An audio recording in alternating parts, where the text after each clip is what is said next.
चलिए दोस्तों, बुखार के टाइम ठंडे पानी की पट्टियाँ करनी चाहिए या गर्म पानी की, ये क्या वाकई बुखार को ठीक करता है या वाकई हमारे ब्रेन के टेम्परेचर को कम करता है? क्या ये हमारे लिए सेफ और इफेक्टिव तरीका है बुखार से निजात पाने के लिए? आज इस बारे में बात करेंगे।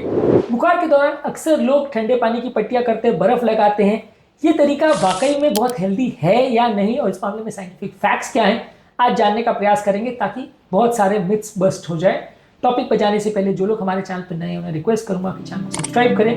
हमारे चैनल का मकसद है लोगों को हेल्दी बनाना, हेल्थ एजुकेशन के द्वारा, और इस मिशन में हमारे सहभागी बनिए। वीडियोस को लाइक करके, फ्रेंड्स फैमिली के साथ कंटेंट को शेयर करके। इस टॉपिक के दौरान हमारे ओपीडी के कुछ इंटरेस्टिंग स्टोरीज आपको बताऊंगा, हमारा फाइनल वर्डिक्ट क्या है, हमारा एक्सपीरियंस इस मामले में क्या है, और साइंटिफिक फैक्ट्स और एविडेंस इस मामले में क्या है। कुछ साइंटिफिक स्टडीज आपको बताऊंगा इस टॉपिक के संदर्भ में जो आपको ज्ञान भी देंगे और हैरान भी करेंगे। चलिए शुरू करते हैं मेरे साथ ये हेल्थ का वीडियो।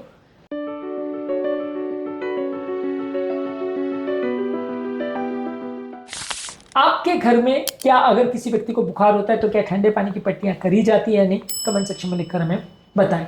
ठंडे पानी की पट्टियां बुखार में हमेशा पूरी तरह से सेफ नहीं होती है, कई बार इसको हार्मफुल भी माना जाता है। अगर आप बहुत ज्यादा ठंडे पानी की पट्टियां करते हो तो कई बार बॉडी के थर्मोस्टेट को रीसेट कर सकता है, कई बार बॉडी के नेचुरल रिस्पॉन्स को कंफ्यूज कर सकता है, कई बार बॉडी इसमें शिवरिंग के रिस्पॉन्स में जा सकती है जिससे बॉडी हीट जनरेशन उल्टा बढ़ सकती है। इसलिए ठंडे पानी की पट्टियां करना या बर्फ लगाना बहुत सेफ या सक्सेसफुल थेरेपी नहीं है बुखार के लिए। बुखार के जड़ को ही इलाज करना पड़ेगा, इससे आपको बहुत ज्यादा फायदा नहीं मिलेगा।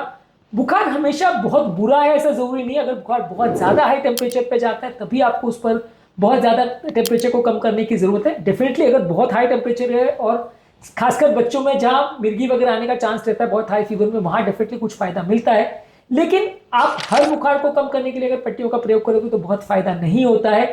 ये वैसे ही कि जैसे आपका घर में आप हीटर जला रखे हो घर को गर्म करने के लिए, सडनली कोई खिड़की खोल दे तो बॉडी का हीटर को और ज्यादा काम करना पड़ता है। इसकी वजह से कई बार कंपन आना चालू हो जाती है। तो बेसिकली बॉडी का थर्मोस्टेट जब रीसेट होता है तो कई बार आपको कंपन छूटना चालू हो जाती है, जो कि बुखार के टाइम ठंडे पानी की पट्टियों करने से साइड इफेक्ट हो सकता है। इसके अलावा जो इस समय कपकपी होती है उससे बॉडी टेम्परेचर और बढ़ सकता है, आपकी नलियां और सिकुड़ सकती है, जिससे इंटरनल टेम्परेचर रेगुलेशन गड़बड़ हो सकता है, इससे प्रॉब्लम हो सकती है। 2019 में जर्नल ऑफ पीडियाट्रिक नर्सिंग में एक आर्टिकल पब्लिश हुआ था जहां बताया गया था कि बच्चों में जहां बुखार होता है वहां आप नॉर्मल या रूम टेम्परेचर की पानी की अगर पट्टियां करोगे ठंडे पानी के बदले तो ये ज्यादा मददगार है एज कंपेयर टू ठंडे पानी की पट्टियां।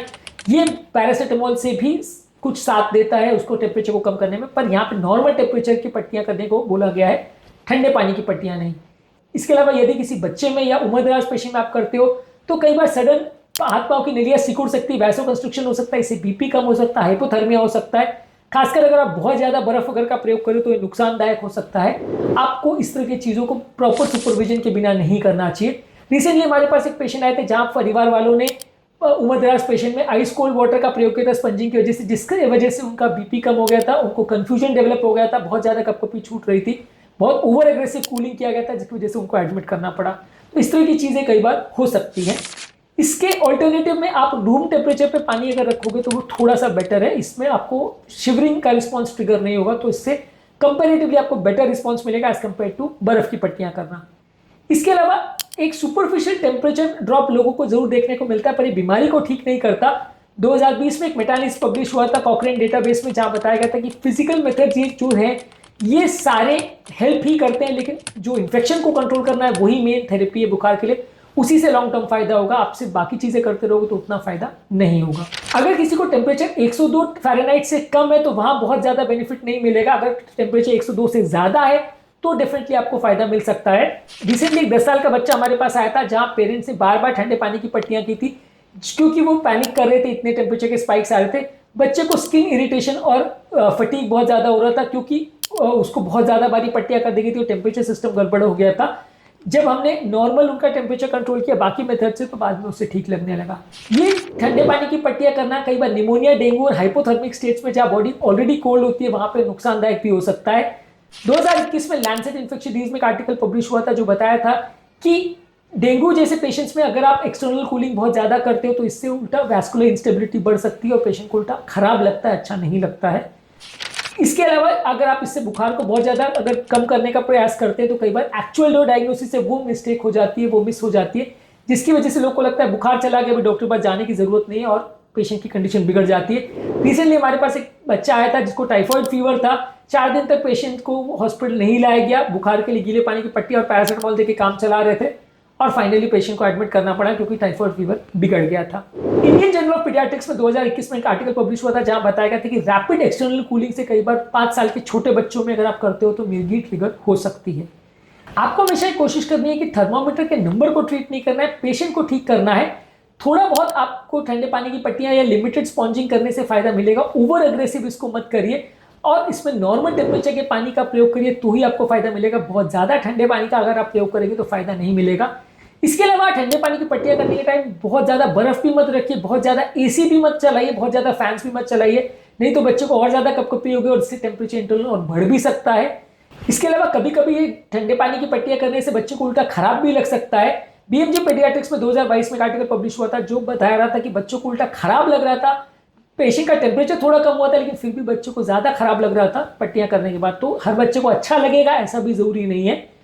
अगर किसी व्यक्ति को सेप्सिस है, कीटाणु फैल गए, मलेरिया है, फीवर है, वहां पे जहां कॉज क्लियर नहीं है वहां पे इस तरह की चीजों को यूज करने से कई बार डायग्नोसिस एक्चुअल डिले हो सकती है जिससे नुकसान हो सकता है। और अगर किसी व्यक्ति को वायरल फीवर की वजह से हाथ पांव में दर्द और फटीग का प्रॉब्लम है तो वो बिगड़ भी सकता है जब आप गीले पानी की पट्टियां करते हो। तो हाई फीवर के केस में बहुत ज्यादा ठंडे पानी की पट्टियां मत करिए, टेम्परेचर बॉडी का इंटरनल तो बढ़ा सकता है, फायदा नहीं करेगा। कोशिश करिए आप रूम टेम्परेचर में स्पॉन्ज का प्रयोग करें, यानी 29 से 32 डिग्री के टेम्परेचर के अगर पट्टियों को करेंगे तो उससे फायदा होगा। बर्फ का प्रयोग मत करिए, अल्कोहल का प्रयोग मत करिए और बहुत स्ट्रॉन्ग कूलिंग मत करिए। ज्यादातर जो भी आप कूलिंग कर रहे हैं वहां वो आर्मपिट्स में, नेक, ग्रोइन और फोरहेड पर ही करिए, पूरे शरीर पर मत करिए। और साथ में पैरासिटामोल और बाकी चीजों का साथ में प्रयोग करिए तो वो एक ज्यादा बेटर तरीका होगा। तो हमारा फाइनल वर्डिक्ट इस मामले में ये है कि